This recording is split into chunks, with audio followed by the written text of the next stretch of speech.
Thank you for teaching so much to all of us about business. My name is Mike Assail from New York City. You mentioned earlier that Berkshire's shoe business was great, but that other shoe businesses were not so good. What are the uncertainties of the global brand leaders that Berkshire seems to like? They like Coke and Gillette. The global brand leaders in the shoe business being Nike and Reebok. What are their uncertainties in terms of long-term competitive advantage, business economics, consumer behavior, and the other risk factors that you mentioned in the annual report this year? Thank you. So you're really asking about the future prospects of Nike and Reebok? Yeah, I don't know that much about those businesses. We do have one person in this audience at least who owns a lot of Reebok, but I'm not expressing a negative view in any way on that. I don't understand I don't understand their competitive position and the likelihood of permanence of their competitive position over a 10 or 20-year period, as well as I think I understand the position of Brown and Dexter. That doesn't mean I think that it's inferior. It doesn't mean that I think that we've got better businesses or anything. I think we've got very good businesses, but I haven't done the work. And I'm not sure if I did the work I would understand them. I think they are harder to understand, frankly, and to develop a fix on than our kinds. But they may be easier for other people who just have a better insight into that kind of business. Some businesses are a lot easier to understand than others. And Charlie and I don't like difficult problems. I mean, if something is hard to figure, we'd rather multiply by 3 than by pi. I mean, it's just easier for us. Yeah. Charlie, Well, that is such an obvious point, and yet so many people think if they just hire somebody with the appropriate labels, they can do something very difficult. That is one of the most dangerous ideas a human being can have. All kinds of things just intrinsically create problems. The other day I was dealing with a problem, and I said, this thing, it's a new building. I said, this thing has 3 things I've learned to fear: an architect, a contractor, and a hill. And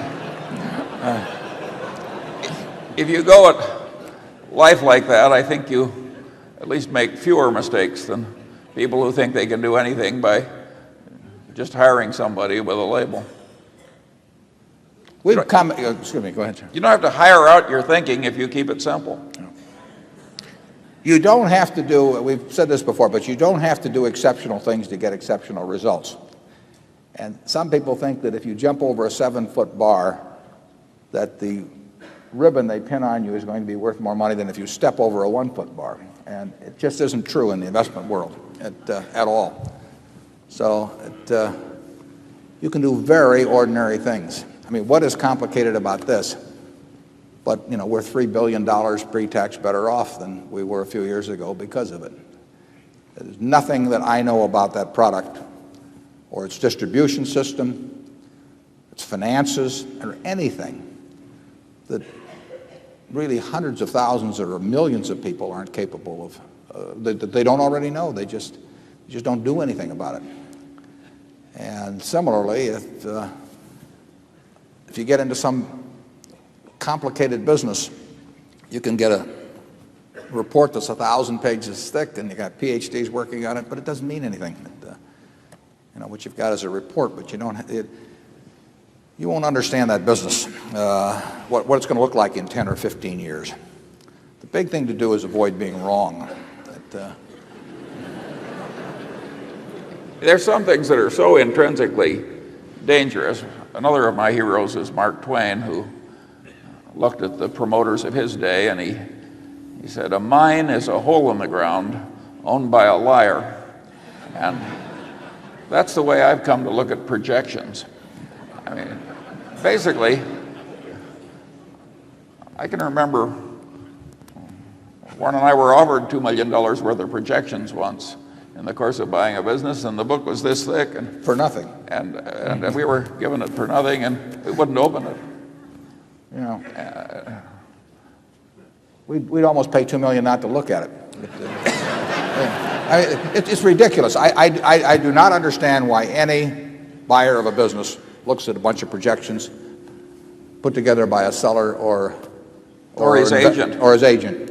I mean, you can almost say that it's naive to think that that has any utility whatsoever. We just are not interested.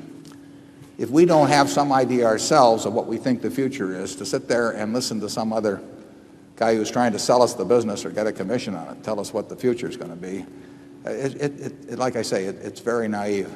Yeah, and 5 years out. Yeah. We had a line in the report one time, don't ask the barber whether you need a haircut. And it's quite applicable to projections by sellers of businesses. Zone 3.